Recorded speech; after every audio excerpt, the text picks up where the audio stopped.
Hello everyone. It is always an honor and joy to represent Al-Awda, the Palestine Right to Return Coalition, an organization fully dedicated to the Palestinian refugees' right to return to their ancestral homeland, Palestine.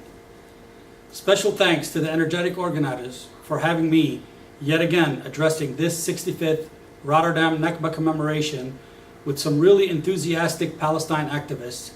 And today you are all very lucky to have amongst you my dear friend and fellow Palestinian activist, Dr. Tariq Shadid, also known as Doc Jazz, who has worked on so many fronts for Palestine. I commend everyone who is attending the 65th Rotterdam Nakba Commemoration this evening. It is because of you that Palestine will not only be remembered, but will help and resist any efforts to destroy the right of the Palestinian people. You will help carry the Palestinian struggle forward towards liberation. The Palestinian Nakba, the catastrophe, was well orchestrated long before it occurred in 1948, which caused the dispossession and ethnic cleansing of many Palestinians from their beloved ancestral villages in order to make way for a so-called Jewish homeland.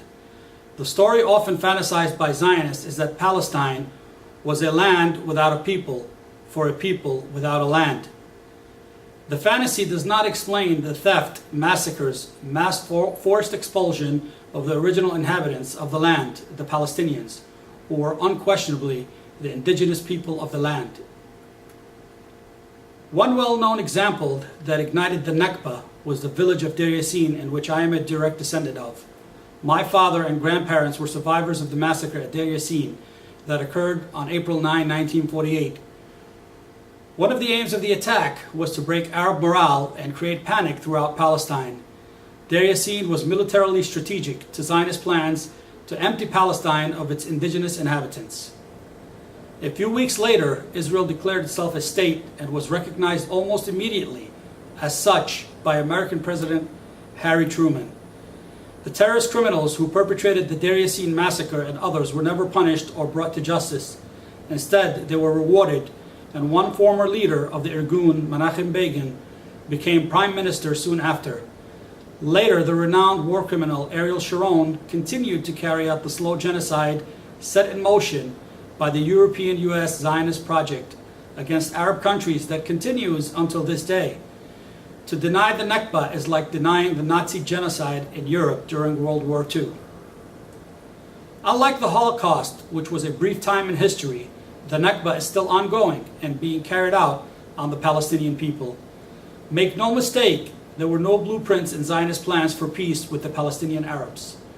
We must not forget about the Palestinian political prisoners as well, who have carried out an unprecedented hunger strikes that have surpassed Gandhi's hunger strike many times over.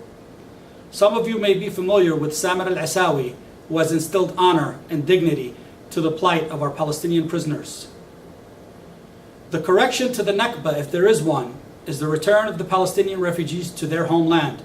It is a must and non-negotiable. It is an inalienable right. It is also law. UN Resolution 194 affirmed the right of the Palestinians to return to their homes and lands.